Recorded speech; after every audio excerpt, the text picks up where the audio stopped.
Hello everyone.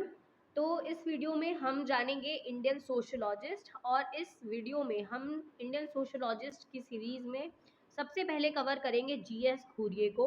और GS घूरिये हमारे बहुत ही इम्पॉर्टेंट इंडियन सोशोलॉजिस्ट हैं, जिन्होंने सिर्फ इंडिया की ही स्टडी को नहीं किया बल्कि बाकी सारे कंपैरिजन्स उन्होंने यूरोपियन सोसाइटी से इंडियन सोसाइटी का कंपैरिजन हो या फिर किसी थ्योरी को देना हो, तो उन्होंने पूरा एक ब्रॉड पर्सपेक्टिव लिया है और मैक्रो पर्सपेक्टिव्स पे उन्होंने वर्क किया है। तो हम जानेंगे जीएस घूरिये के बारे में।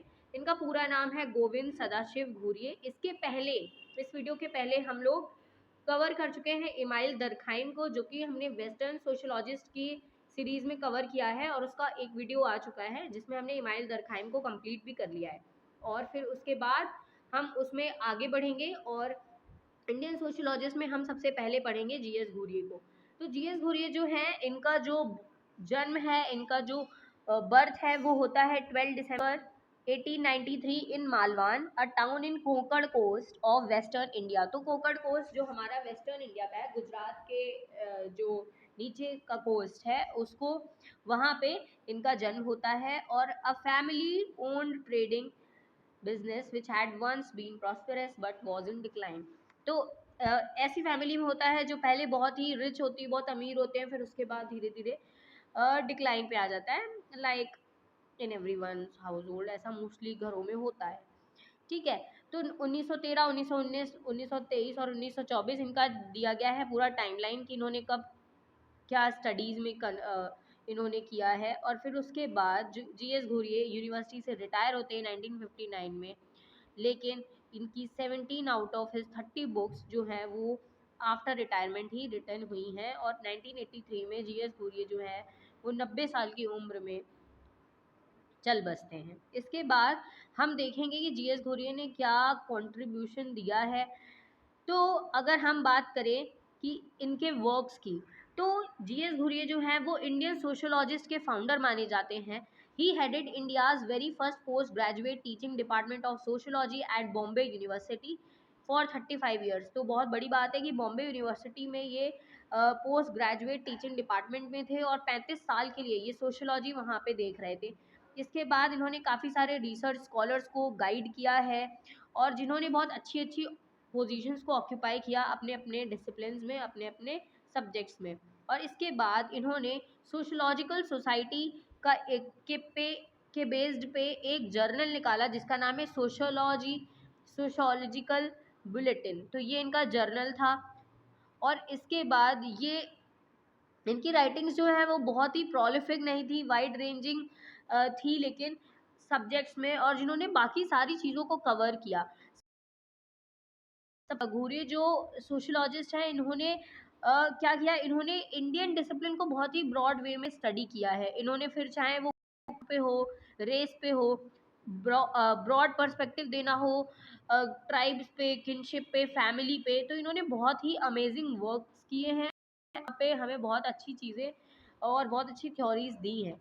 तो मैरिज की बात हो, culture, civilization, historical role of cities, religion, sociological conflict और इंटीग्रेशन, ये सारी चीज़ें इन्होंने दी हैं। और अपनी थ्योरी से इन्होंने इंडियन सोशोलॉजी को एक अच्छा प्रेजेंटेशन दिया है। Among the intellectual and contextual concerns which influence Ghurye, जिसको कुछ ऐसे आइडियाज़ जिन्होंने घूरिये को इन्फ्लुएंस किया बहुत ज़्यादा, तो वो इस तरीके से थे कुछ कि diffusionism, oriental scholarship on Hindu religion and thought, nationalism की जो विचारधारा है वो, एंड हिंदू आइडेंटिटी, ये सारी चीज़ें इन्हें ज़्यादा इफ़ेक्ट डाली, इन्हें ज़्यादा इम्पैक्ट की, और इन्होंने फिर अपनी थ्योरीज़ को प्रेजेंट किया। इसके बाद है घूरिये जो है वो ट्राइबल और एब ओरिजिनल कल्चर्स पे भी अपने व्यूज़ देते हैं, उनके राइटिंग्स हैं इस पे। फिर उसके बाद इनका डिबेट एक है वेरियर एल्विन के साथ, जिसमें ये सोशोलॉजी को बाहर तक ले जाते हैं एंड एकेडमिक वर्ल्ड तक पहुंचाते हैं। इसके बाद ट्राइबल सोसाइटीज़ की ये बात करते हैं। बहुत सारे ब्रिटिश एडमिनिस्ट्रेटर, एंथ्रोपोलॉजिस्ट जो हैं, उनका इंटरेस्ट देखने को मिलता है इंडियन ट्राइब्स में, और प्रिमिटिव पीपल्स जो हमारे पुरातन जो काल के लोग हैं उनमें। और फिर डिस्टिंक्ट जो कल्चर है इंडिया का, और मेन स्ट्रीम में देखा जाए तो हिंदुज़्म की बात की है। सबसे ज़्यादा इन्होंने देखा कि ट्राइबल्स को एक्सप्लॉइट किया जाता है, ज़्यादा ज़्यादा से ज़्यादा ट्राइबल्स एक्सप्लॉइट हुए हैं अगर देखा जाए तो, और कल्चरल डिग्रेडेशन हुआ है उनके कल्चर का, यानी उनका जो कल्चर है वो डाउनग्रेड देखा है उसने, यानी एक डाउनफॉल देखने को मिला है किसमें, कल्चर ऑफ ट्राइबल्स।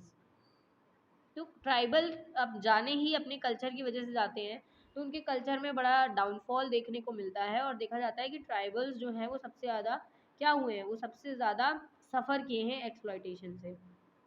इसी वजह से उनको ऐसा लगता है कि जो स्टेट है वो क्या करता है, सस्टेन करता है कल्चर को, और ये सारी चीज़ें को, मतलब जो हमारा स्टेट है यानी जो सरकार है वो क्या करती है, वो कल्चर को, किसके, ट्राइबल्स के कल्चर को सस्टेन करने की पूरे प्रयास करती है, पूरी कोशिश करती है, और उनको एसिमिलेट करने की कोशिश करती है कि वो सोसाइटी से कहीं दूर, मतलब कहीं डेविएट ना हो जाए, सोसाइटी में ही रहे, सोसाइटी का पार्ट भी रहे, और साथ ही साथ उनका कल्चर भी प्रिजर्व रहे, उनके कल्चर को कोई नुकसान ना हो। तो जिससे कि क्या रहे कि यूनिटी है इंडिया की, और ये सारी चीज़ें, यानी unity and integrity of India पे कोई कोई आँच ना आए, यानी जो हमारा प्रिएम्बल है जो यूनिटी और इंटेग्रिटी की बात करता है उसको वायलेट ना किया जाए। इसके बाद ये बात करते हैं, they believe that attempts to preserve tribal culture were misguided and resulted in maintaining tribals in a backward state as museums of primitive culture. तो उन्होंने कहा है कि हाँ, मिसगाइड किया गया है ट्राइबल्स के कल्चर को, और कुछ इस तरीके से कि उनको एक म्यूजियम की तरह बना के रख दिया गया है, जहाँ पे बस एक लोग जाएंगे और देखेंगे, इस तरीके का हो गया है। और यहाँ पे ज़रूरत है रिफॉर्म्स लाने की, उनको ऐसा लगता है कि इनको डेवलप करने की भी ज़रूरत है।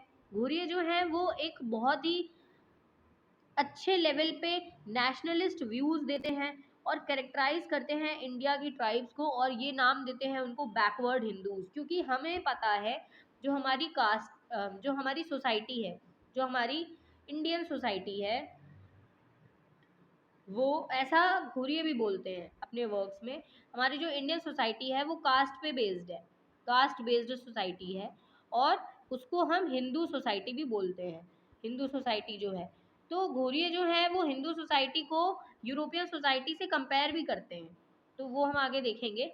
तो हिंदू सोसाइटी है जिसमें 4 लेवल्स हैं, और बोलते हैं कि इकोनॉमिक फैक्टर पे बेस्ड जो है, एक ये बोलते हैं कि इकोनॉमिक फैक्टर पे इतना बेस्ड नहीं है, बल्कि ब्राह्मणिकल व्यूज पे ज़्यादा है अगर देखा जाए तो। जैसे कि सबसे ऊपर आते हैं ब्राह्मण्स, फिर आते हैं क्षत्रियास, फिर आते हैं वैश्यास एंड देन शूद्रास। तो इन्होंने बोला कि हमारी सोसाइटी कुछ इस तरीके की है, और हमारी सोसाइटी में हमें ये लेवल्स देखने को मिलते हैं। ट्राइबल्स जो है, जो ट्राइब्स हैं, उनको ये बैकवर्ड हिंदूज बोलते हैं कि ये हिंदूज हैं लेकिन ये बैकवर्ड हिंदूज हैं। यहाँ पे आपको रिलीजन देखने को मिल रहा होगा क्योंकि हिंदूज की बात कर रहे हैं, और मोस्टली इन्होंने हिंदू सोसाइटी पे वर्क भी किया है, तो दैट्स वाई ये हिंदू सोसाइटी में कास्ट क्लासिफिकेशन और इन सब चीज़ों की बात भी करते हैं। तो इन्होंने ट्राइबल्स को बैकवर्ड हिंदूज बोला है, उनको एक डिस्टिंक्ट कल्चरल ग्रुप्स की तरह नहीं देखा है। इन्होंने डिटेल एविडेंसेस दिए हैं किस चीज़ के, ट्राइबल कल्चर्स के, जो कि इन्वॉल्व है हिंदुज़म में बहुत ही लंबे समय से। इसका मतलब कि जो ट्राइबल्स हैं वो हिंदुज़म का ही पार्ट है, वो हिंदू सोसाइटी का ही पार्ट है, लेकिन वो डेविएट हो चुके हैं, वो अलग हैं, वो डिसइंटीग्रेटेड है फ्रॉम दी सोसाइटी। अब वो बात करते हैं कि इंडियन ट्राइबल्स जो हैं वो आइसोलेटेड प्रिमिटिव कम्युनिटीज, आइसोलेटेड मतलब अलग है बिल्कुल, उनका एक ग्रुप है जिसको वो नहीं किया जाता, जिसमें ना कोई जा सकता है ना वो वहाँ से कोई बाहर आ सकता है, तो वो आइसोलेटेड है। And that was written about in classical anthropological text that was not really disputed, मतलब उनका टेक्स्ट जो है वो डिस्प्यूट उस पर कुछ है ही नहीं, उन्होंने जो बताया है वो समाज ने उसको अग्री किया है। इसके बाद क्या है कि इन्होंने बोला कि जो डिफरेंसेस हैं वो किस चीज़ के हैं, मेन स्ट्रीम कल्चर जो है, जैसे कि हिंदू अगर हम देखें तो ब्रॉड बेस पे अगर हम देखें हिंदू सोसाइटी जो है उसका एक कल्चर है, लेकिन ट्राइबल सोसाइटीज़ का अलग कल्चर है, तो वो इस कल्चर से डेविएटेड है, यानी वो डिसइंटीग्रेटेड है, अलग है इस कल्चर से। तो वही वो बोल रहे हैं कि जो वो डिफरेंसेस हैं वो मेन स्ट्रीम से हैं, बाकी कल्चरल डिफरेंसेस नज़र आते हैं। The protectionist believe that Assimilation would result in the severe exploitation and cultural extinction of the tribals. और प्रोटेक्शनिस्ट मतलब वो लोग जो कल्चर को प्रोटेक्ट करने की बात करते हैं, तो वो ऐसा बोलते हैं कि यदि ट्राइबल्स जाके एसिमिलेट हो जाते हैं ब्रॉड सोसाइटी यानी मेन स्ट्रीम सोसाइटी से यानी हिंदू सोसाइटी से, तो उनका जो कल्चर है वो एक्सप्लॉइट हो जाएगा और उनका कल्चर क्या हो जाएगा, डिसइंटीग्रेट हो जाएगा और वैनिश हो जाएगा यानी खो जाएगा। तो वो कुछ ऐसी बातें बोलते हैं। ये कौन बोल रहा है, ये प्रोटेक्शनिस्ट बोल रहा है। प्रोटेक्शनिस्ट वो लोग हैं जो कल्चर को प्रोटेक्ट करने की बात करते हैं, जो समाज में एक आइडेंटिटी को प्रोटेक्ट करने की बात करते हैं। तो ये है, तो उन्होंने बोला कि ऐसे क्या होगा, नेशनल इफेक्ट्स का जो एक हमारा डाइवर्सिटी का कॉन्सेप्ट है वो थोड़ा वीकेंड पड़ जाएगा। तो इन्होंने ये चीज़ें बोली और उन्होंने बोला these were inevitable difficulties on the road to development. और ऐसा होता ही है कि अगर किसी चीज़ को डेवलप करने की, ऐसी किसी जगह को डेवलप करने की बात की जाती है, डेवलपमेंट होता है, तो ये सारी चीज़ें तो होती ही है। ऐसा कौन बोलते हैं, प्रोटेक्शनिस्ट बोलते हैं। जैसे आपने एग्जाम्पल देखा होगा, आपने एक मूवी देखी होगी जिसका नाम है भेड़िया। भेड़िया मूवी में आपने अगर देखी हो तो वरुण धवन की ये मूवी है और आई थिंक ये लास्ट ईयर ही आई है, रिलीज हुई थी। तो वरुण धवन की जो ये भेड़िया मूवी है इसमें भी यही है। तो वरुण धवन क्या होता है, कॉन्ट्रैक्टर होता है और ये नॉर्थ ईस्टर्न रीजन में जाके क्या करता है, ब्रिज डेवलपमेंट या किसी डेवलपमेंट का कोई काम कर रहा होता है। तो इसको प्रोजेक्ट मिला होता है और ये जाके वहाँ पे काम करता है। बट वहाँ के जो ट्राइबल लोग होते हैं, बिकॉज नॉर्थ ईस्टर्न रीजन में मोस्टली हमें ट्राइबल्स देखने को मिलते हैं, तो वहाँ के जो ट्राइबल लोग हैं या वहाँ के जो लोकल्स हैं उनको बड़ी प्रॉब्लम होती है और वो मना कर देते हैं। तो ये भेड़िया जो है वो उनको रोकता है, जंगल काटने से, पेड़ काटने से रोकता है। और इस चीज़ ऐसे ही, मतलब ये चीज़ ये इस टॉपिक पे ही बेस्ड मूवी है। तो मैं यहाँ से बिल्कुल अच्छे से समझ में आता है कि जो ट्राइबल्स हैं वो कैसे अपने कल्चर को प्रोटेक्ट करने के लिए हर एक जोर लगाते हैं और वो चाहते नहीं है कि डेवलपमेंट उनके कल्चर को इफेक्ट डाले। वो ऐसा नहीं है कि वो डेवलपमेंट चाहते नहीं है, वो चाहते हैं कि स्कूल्स बने, वो चाहते हैं ब्रिजेस बने, बट वो ये नहीं चाहते कि उनके कल्चर को कोई इम्पैक्ट पड़े। यानी वो चाहते हैं कि जो पेड़ है, जो ट्रीज है, जिनको वो सेक्रेड मानते हैं, जिनकी वो पूजा करते हैं, वो और पर्यावरण से बहुत ज़्यादा वो एसोसिएटेड है इस वजह से। इसके बाद अगर हम देखें तो मतलब, तो ये चीज़ वही बोली गई है इस लाइन में, लास्ट लाइन में, कि ये जो डिफ़िकल्टीज आनी है ये तो आनी ही है, अगर डेवलपमेंट होगा तो ये डिफ़िकल्टीज तो आएंगी ही। घूरिए अब देखते हैं कास्ट और रेस पे क्या बोलते हैं। इम्पॉर्टेंट है और इसको समझना भी ज़रूरी है, क्योंकि घूरे की मेन वर्क्स यही हैं कि इन्होंने कास्ट पे बोला है, इन्होंने रेस पे बोला है, इन्होंने इंडियन सोसाइटी पे बोला है। तो ये चीज़ें इंपॉर्टेंट है। घूरे अब क्या बोलते हैं, एकेडमिक रेपुटेशन की बात करते हैं। On the basis of the doctoral dissertation at the Cambridge which was later published in Caste and Race, जो इनका काम है 1932 में इन्होंने बुक निकाली थी कास्ट एंड रेस। और ये बहुत ही फेमस बुक है जिसने पूरे वर्ल्ड वाइड में एक अट्रैक्शन का पॉइंट बनी रही। और ये क्या हुआ कि इंडियन एंथ्रोपोलॉजी को इसने बहुत अच्छे से दर्शाया। घुरिये ने यहाँ पे क्या किया है, एक डिटेल क्रिटिक दिया है relationship between caste and race. Herbert Risley जो हैं ब्रिटिश कॉलोनियल ऑफिशियल हैं जो डीपली इंटरेस्ट होते हैं इनके एंथ्रोपोलॉजिकल मैटर्स से और इस प्रोपोनेंट मतलब इनको एक लंबा एक डोमिनेंट व्यू देते हैं। इसके बाद क्या है कि ये बात करते हैं कि फिजिकल कैरेक्टरिस्टिक्स कैसे हैं। फिजिकल कैरेक्टरिस्टिक्स की बात करें तो सरकमफेरेंस ऑफ स्कल, जो स्कल है उसका जो ये स्कल है अगर किसी ह्यूमन का, तो इसका सरकमफेरेंस कितना, मतलब कितनी गुलाई है, कितना बड़ा स्कल है, ये चीज़ें ये बोलते हैं। और वॉल्यूम कितना है, नोज़ का साइज़ कैसा है। तो इन सारी चीज़ों को ये एंथ्रोपोलॉजिकल फैक्टर्स यानी बायोलॉजिकल फैक्टर्स को ये इस्तेमाल करते हुए अपनी थ्योरीज को देते हैं। रिस्ले और बाकी सारे लोग भी ये बिलीव करते हैं कि जो इंडिया का एक रेशियल डिस्टिंक्शन है, रेशियल सोसाइटी है, उसको एक यूनिक लैबोरेटरी है स्टडी करने के लिए, जहाँ पे इस चीज़ को स्टडी किया जाए कि हाँ कैसे इंडियंस जो है वो इवॉल्व हुए और बाय द टाइम कैसे इवोल्यूशन आता है, ह्यूमंस में कैसे इवोल्यूशन आया है। रिजले भी यही आर्गुमेंट देते हैं और बोलते हैं कि कास्ट कैसे ओरिजिनेट हुई और क्या कास्ट और रेस जो है वो इंटरडिपेंडेंट है या कहीं पे इनका कोई कॉन्फ्रेंस पॉइंट है या ये बिल्कुल भी डिस्टिंक्ट है, एक दूसरे से बिल्कुल भी मेल जोल नहीं खाते हैं। तो different caste group seem to be belong to the different racial types, ऐसा मानते हैं वो। तो ऐसा जो कि अभी तक थ्योरी एक्सप्लेन नहीं है, पता भी नहीं है कि वो सच है या नहीं। तो इंडो आर्यन थ्योरी जो है तो वो रेशियल ट्रेड्स की बात करती है कि जो आर्यंस हैं वो वाइट्स थे, तो वो गोरे लोग थे और वो आते हैं मंगोलाइड और अदर रेशियल ग्रुप से बिलोंग करते हैं और वो इंडिया पे आते हैं और इंडिया पे मतलब एक तरीके से बोलते हैं कि आर्यंस बाहर से आए हैं और यहाँ पे इंडिया में जो बाकी जो इंडियन के लोकल्स थे वो कैसे थे, वो ब्लैक्स थे।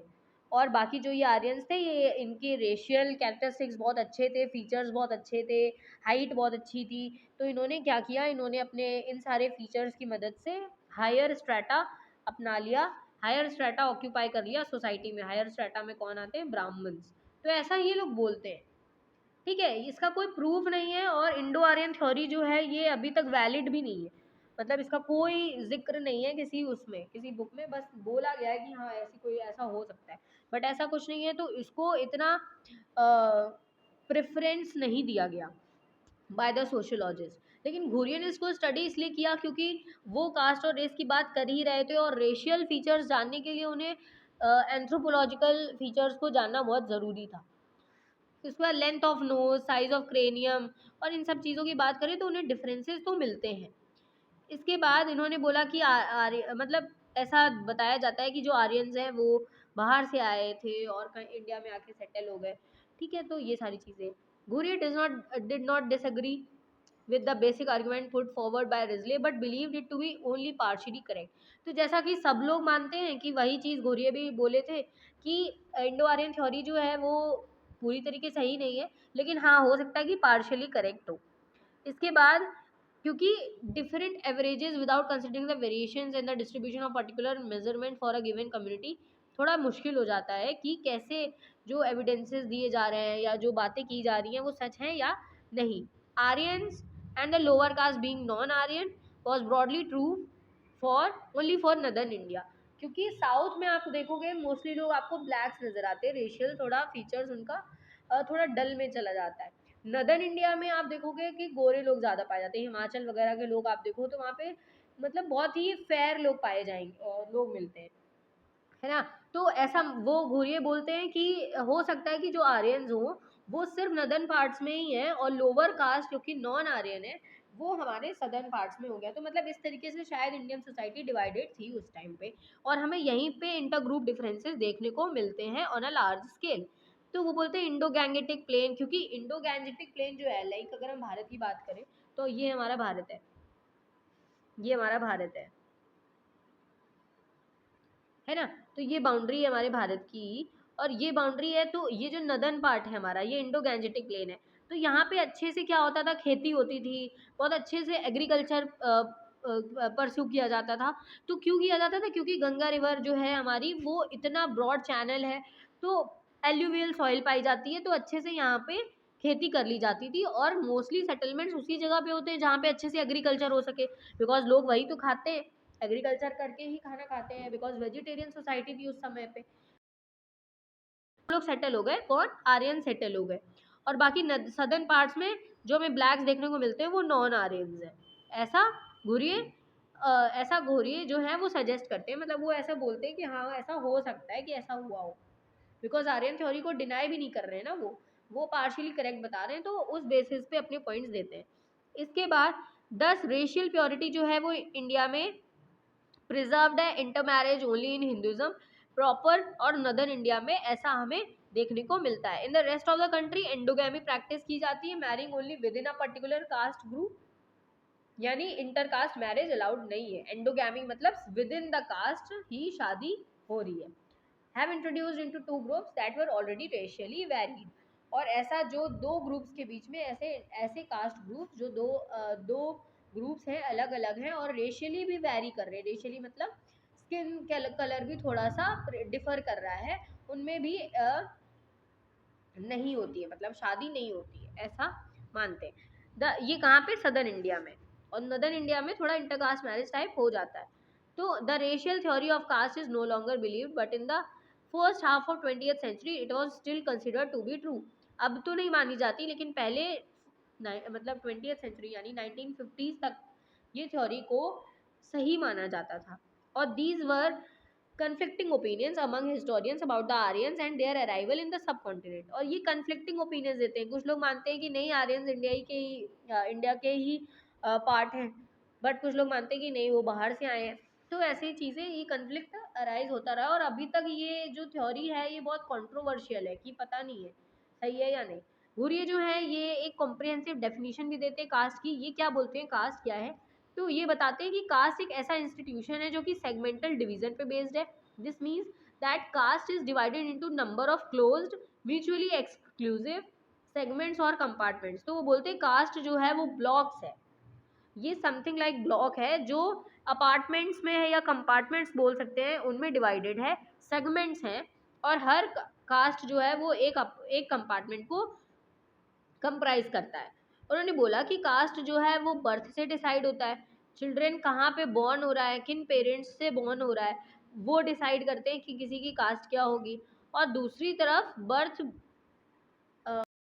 Other than birth of acquiring caste membership. और ये ऐसा बोलते हैं कि जो कास्ट का जो सिस्टम है ना ये क्लोज्ड है, इससे आप बाहर नहीं निकल सकते हो। मतलब कोई बंदा अगर चाहता है कि वो इस सिस्टम को तोड़ के बाहर निकल जाए या हायर स्ट्रेटा अपना ले कास्ट सिस्टम में, तो वो ऐसा नहीं कर सकता, वो जिस कास्ट का है वो उसी कास्ट का रहेगा। तो ये चीज़ वो बोलते हैं। जबकि क्लास जो है वो ऐसा नहीं है, कास्ट और क्लास में फ़र्क है। जो है वो बाय बर्थ है, यानी वो एक्वायर्ड है। क्लास जो है वो अचीव्ड है, यानी आप अगर आप आज लोअर क्लास में पैदा हुए हो, मिडिल क्लास में हो, तो फिर आप higher upper class richer class अपना सकते हो या मिल सकती है आपको बाय आपकी मेहनत, बाय आपने क्या एजुकेशन की है उसकी मदद से। तो ये सारी चीज़ें आपको हायर क्लास अपनाने में मदद कर सकती हैं, लेकिन कास्ट हायर नहीं मिल सकती। वो ऐसा बोला जाता है कि ऐसा मानते हैं कि कास्ट जो है वो तो एक्वायर्ड है, यानी कास्ट जो है वो आपको बाय बर्थ ही मिलेगी।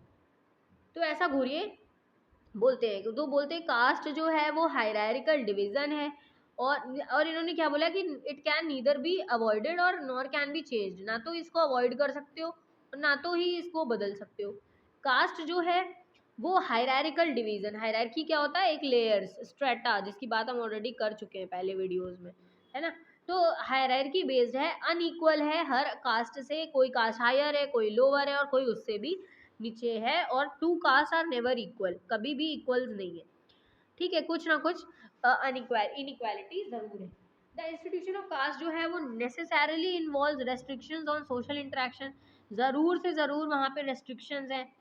हायर कास्ट वाले जो ब्राह्मण्स हैं वो लोअर कास्ट के साथ खाना खाना नहीं पसंद करते हैं, वो उनके साथ फूड इनटेक नहीं करते, है ना, उनके साथ रिचुअल्स परफॉर्म नहीं करते।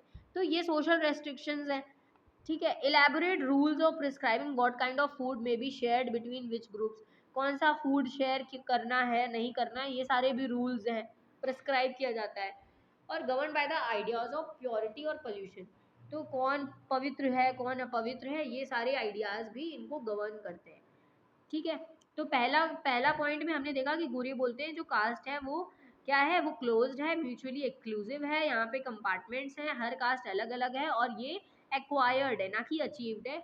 और यहाँ पे आपको बर्थ से ही जिस कास्ट में आपको जन्म मिला है उसी में आपको रहना है, आप अचीव नहीं कर सकते हायर कास्ट को, लेकिन क्लास को आप अचीव कर सकते हो। फिर उन्होंने दूसरे में बोला कि हायरार्की है, लेयर्स हैं, स्ट्रेटा है।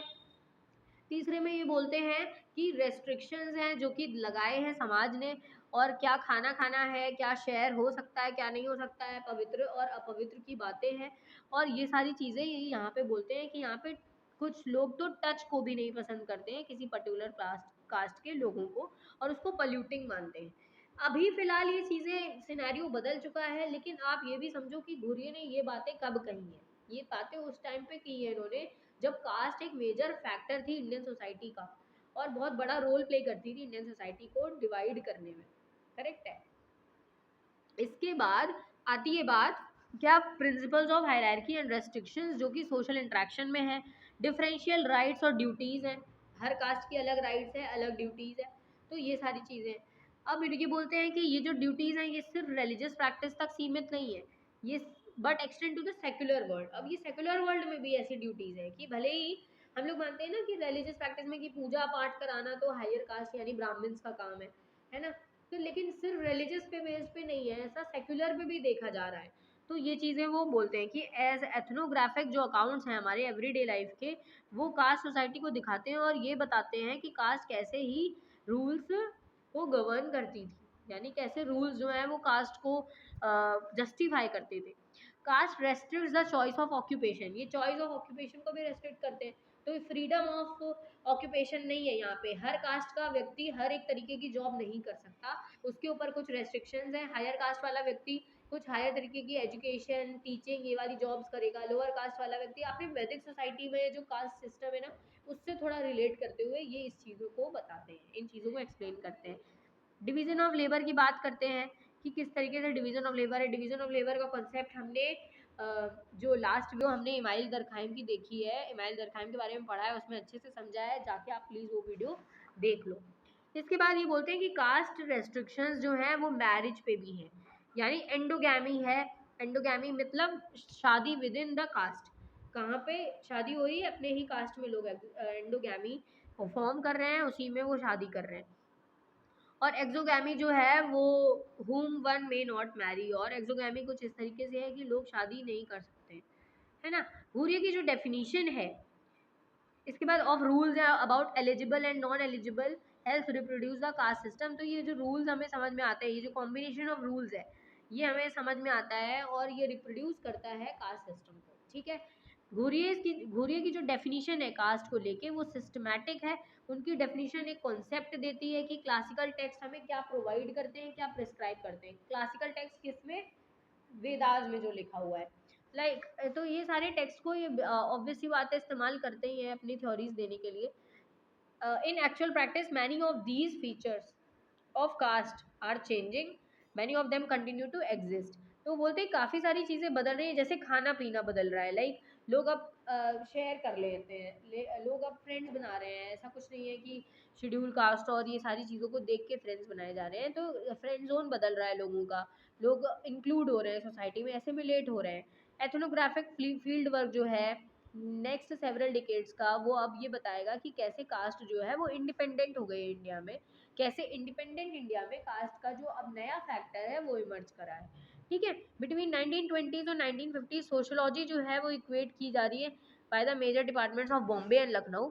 Both began as a combined departments of sociology and economics, while the Bombay का जो डिपार्टमेंट है वो जीएस घुरिये लेड करते हैं, और लखनऊ डिपार्टमेंट में 3 लोग होते हैं, राधा कमल मुखर्जी, डीपी मुखर्जी और डीएन माजूमदार, है ना। फेमस ट्रिनिटी इनको बोलते हैं, राधा कमल मुखर्जी, डीएपी मुखर्जी और डीएन माजूमदार, ये 3 लोग होते हैं। और डीपी मुखर्जी जो है ये बहुत ही पॉपुलर है ना, इनको इन्फ्लुएंशियल स्कॉलर्स में से जाना जाता है और काफ़ी अच्छा एकेडमिक ये नॉलेज बियॉन्ड द एकेडमिक, ये इंटेलेक्चुअल और सोशोलॉजिकल डिपार्टमेंट में काफ़ी महत्वपूर्ण है। His influence and popularity came not so much from his scholarly writings, और यहाँ पे ना ये डीपी मुखर्जी की बातें स्टार्ट हो गई। जीएस घुरिये यहाँ से ख़त्म होते हैं। जीएस घुरिये का जो वर्क है वो हमने यहाँ पे देखा, तो जीएस घुरिये ने काफ़ी चीज़ें जो एक्सप्लेन करी हैं वो इस बेसिस पे हैं कि उन्होंने कास्ट की बात की, फिर उन्होंने ट्राइबल्स की बात की, उन्होंने ट्राइबल सोसाइटी की बात की, और कैसे बोला कि ट्राइबल्स जो हैं वो एसिमिलेट होंगे अगर मेजर मैक्रो सोसाइटी से, तो उनके कल्चर पे क्या इफेक्ट पड़ेगा। डेवलपमेंट का मतलब ही ये है कि कहीं ना कहीं कल्चर को एक बैकड्रॉप झेलना पड़ेगा। और बाकी सारी चीज़ें इन्होंने कास्ट की बात की, इन्होंने रेस की बात की, इंडियन आर्यन थ्योरीज पे भी इन्होंने, इंडो आर्यन थ्योरी पे भी इन्होंने बातें की हैं। तो ये सारी चीज़ें हमने देखी, और इन्होंने स्ट्रैटिफिकेशन हायरार्किकल बेस्ड जो इन्होंने कास्ट एंड सोसाइटी बुक लिखी है 1932 में, वो भी एक इम्पॉर्टेंट वर्क है जीएस घुरिये का। और इस वीडियो में हमने जीएस घुरिये को कंप्लीट किया। 11th की एनसीईआरटी चल रही है हमारी, और हमने जिसमें जीएस घुरिये को कंप्लीट कर लिया है, इमाइल दरखाइम को कंप्लीट कर लिया है। अब हम आगे दूसरे थिंकर पे जाएंगे। अगर आपने वीडियोस नहीं देखे हैं तो आप जाओ और प्लेलिस्ट पड़ी है उसको आप देखो, उसको चेकआउट करो, एक बार देखो कैसा प्लेलिस्ट है, और जिसमें आपको बहुत ही डेप्थ अंडरस्टैंडिंग वेरी बिगिनिंग से आपको सोशियोलॉजी समझ में आएगी। और आई होप आपको वीडियोस पसंद आए। Thank you. And please do subscribe कर लो और लाइक कर दो, शेयर कर दो अपने दोस्तों में। Bye bye.